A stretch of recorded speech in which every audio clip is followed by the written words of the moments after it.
Mau-Asam.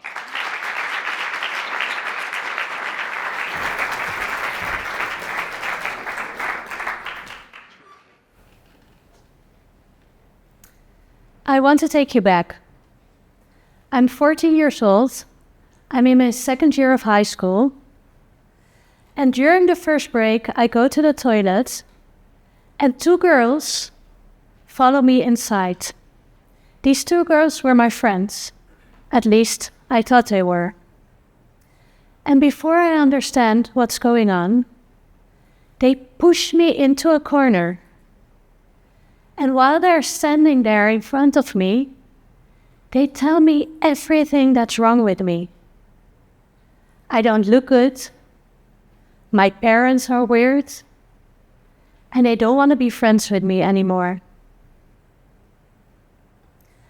I start crying. I'm scared, I'm sad. And when they leave the toilet, I'm feeling very alone. This is the start of years of bullying. And I quickly learn that being seen, being visible is risky. So I become an expert at disappearing. I don't raise my hand anymore when a question is asked. And when I walk through the school, I feel a lot of tension.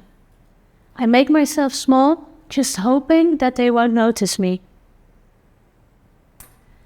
And then, when I leave high school, I come here at TEDxHotelschool The Hague, and I really hope for a new start. New city, new people, new beginnings. But even here, I keep making myself invisible. It was a different place, but I showed the same pattern. At 26, I start my first corporate job. I'm super happy, I'm very excited, very enthusiastic.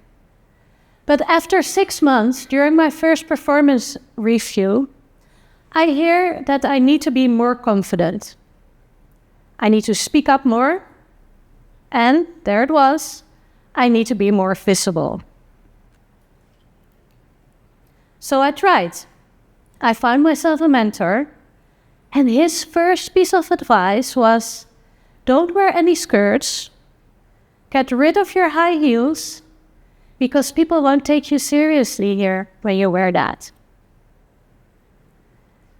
And then there was a comment that really stuck with me, because I heard that colleagues were referring to me behind my back as the tropical surprise. Why? Because my mother is Dutch and my father is from Curacao. That phrase made me feel like an outsider again, in a place where I really wanted to succeed. So I changed. I changed the way I dressed, I tried to fit in, and I created a more corporate version of myself. And this is how it looks like.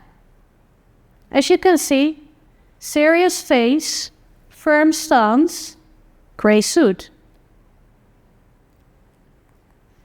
And while I thought that this was going to help me, something else happened. Because every time I walked into a meeting, my breath went up, I made myself small, and when people asked me a question, I turned red, and I didn't speak up. So why, after all the effort, the mentor, I did courses on effective communication, being more assertive. And also, I really, really wanted to be seen. I wanted to be more visible. But still, my body made me shrink. And I didn't just do that during meetings. No, I also did that when it actually mattered. Because a couple of years later, I was having dinner with a professor I worked with. and we were talking about work, and all of a sudden the conversation changed. He literally put me on the spot. He asked people around us that were sitting at different tables, "What do you think when you look at her," pointing at me? "What is your opinion about her?" I felt very uncomfortable. I felt embarrassed even. But I didn't say anything. Why I felt all those feelings, I didn't speak up. And then he said, "See? They don't see you as an expert. They don't see you as a professional. They see you as a girl." At that moment, my throat tightened, my body froze, and I just sat there, laughing. On the way home, I kept beating myself up. Why didn't I say anything? Why didn't I speak up? Why does this keep happening to me? Even when it matters. Even when it can cost me my own safety. And then it hit me. Because this wasn't about being more confident, or being more assertive, or having better skills. Because I knew everything I wanted to say. In my mind, I had the perfect words to tell him. But at that moment, when it really mattered, and I felt stress, my body froze, my body took over, and my body chose silence. The part of me that had protected me back then in high school was still running the show. The part that kept me safe was now making me unsafe. And I realized that pattern, the pattern of the invisible one, it's stuck in my body. So, then what am I doing here, on a stage, being very visible? As a sociologist, I've always been very interested in the human behavior. So when I studied somatic intelligence, the intelligence of your body, which is rooted in neuroscience, biology, social studies, when I studied that, then something clicked. This is not only my story. This is how we are wired as human beings. I learned that your nervous system has one primary job: to keep you safe. And safe in biological terms means, do I belong here? Am I accepted? Your nervous system is constantly scanning the environment, asking one simple question: am I safe here? And when the answer is maybe not, then your body starts to protect you. Not your brain, not your thinking brain. No, your body starts to protect you automatically. So when you have learned, when your experiences have taught you that being seen, being visible is risky, is not safe, then your body starts to protect you by making itself small, or sometimes by fighting. It's a contraction that happens automatically. And this is very smart, right? But when you repeat that over and over again, it becomes an automatic response. It becomes literally stuck in your body. It becomes embodied. It becomes what I call a mask. And that can be a confidence mask, the mask of the pleaser, the mask of the perfectionist, the harmony seeker. We all wear masks. Why? Because it's keeping us safe. So you might wonder, okay, it's keeping me safe. Everybody does it, so what? Well, unfortunately, wearing a mask comes at a cost. Sometimes you don't speak up when it actually matters. Sometimes you say yes when you mean no. Sometimes you push through exhaustion because that makes you feel worthy. Research shows that when you're constantly adjusting yourself, trying to fit in, this leads to emotional fatigue, which is one of the main causes of burnout. And then there's one other thing. When your body is constantly protecting you, this part of your brain, the prefrontal cortex, doesn't function that well. So that means that you cannot think clearly. And then it is difficult to make connection, real connection, with the people around you. And it's difficult to consciously choose how you want to respond. So now you know, when it actually matters, when there is stress, thinking more is not going to help you. Because if the pattern lives in your body, then you cannot think your way out of it. No, you need to feel your way out of it. So, let's try something together. If you're able to, please stand up.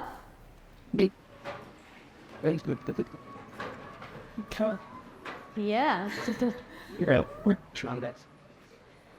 And I want to ask you to think of something that's really causing you stress. Maybe it's the hundreds of emails that you still need to answer. Maybe it's the difficult conversation that you need to have with your partner. And maybe for all the students here, that exam that you still need to study for. So think of something. What is causing you stress? Deadlines, projects, family matters. Think of that. And then now notice what's happening in your body right now. Maybe you feel tension somewhere. Maybe your breath goes up. Maybe your jaw clenches. We tend to have a lot of tension here. That is the contraction. The contraction when you feel stressed, when there's pressure. Now, without changing anything, so you still have those stressful thoughts, put your feet hip-width apart, like that. Feel your feet on the floor. Unlock your knees. And then start breathing from your center. That's the spot 2 inches below your belly button. And if you find it difficult to breathe from there, put your hand on it. And start breathing towards your hand. Keep your knees unlocked. And then make length. Unclench your jaw. Keep on breathing from your center. Feel what's around you. And now notice what happens. What is changing for you? You may now sit down.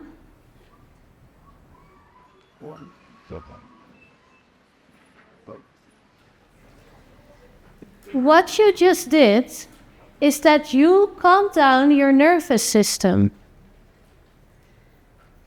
And when your nervous system is calm, your body feels safe. And when your body feels safe, the prefrontal cortex starts working again. You can think clearly. You can make real connection with the people around you. And something becomes possible. Choice. You can choose. Because when you live your life only from your thinking brain, then your past experiences decide how you respond. But the moment you include your body, you are the one that decides how you respond. And the good thing is, the exercise that we just did, you can do it everywhere. At home, behind your desk in the office, even when you're waiting for the bus. I maybe wouldn't do it when you are the one driving a car, but besides that, you can do it everywhere. Thinking about it, the question was never, why do I keep making myself invisible? No, the question is, what does my body need to feel safe again? So my invitation to all of you is, next time you feel stress, you feel pressure, you feel insecure, check in with yourself. Where's your breath? Do you feel any tension? Put your feet on the floor. Unlock your knees. Make length. Unclench your jaw. And start breathing from your center. And then remind yourself that you have the ability to decide how you show up. Not by thinking more or by only relying on your thinking, but by taking a moment to listen to your body. Thank you.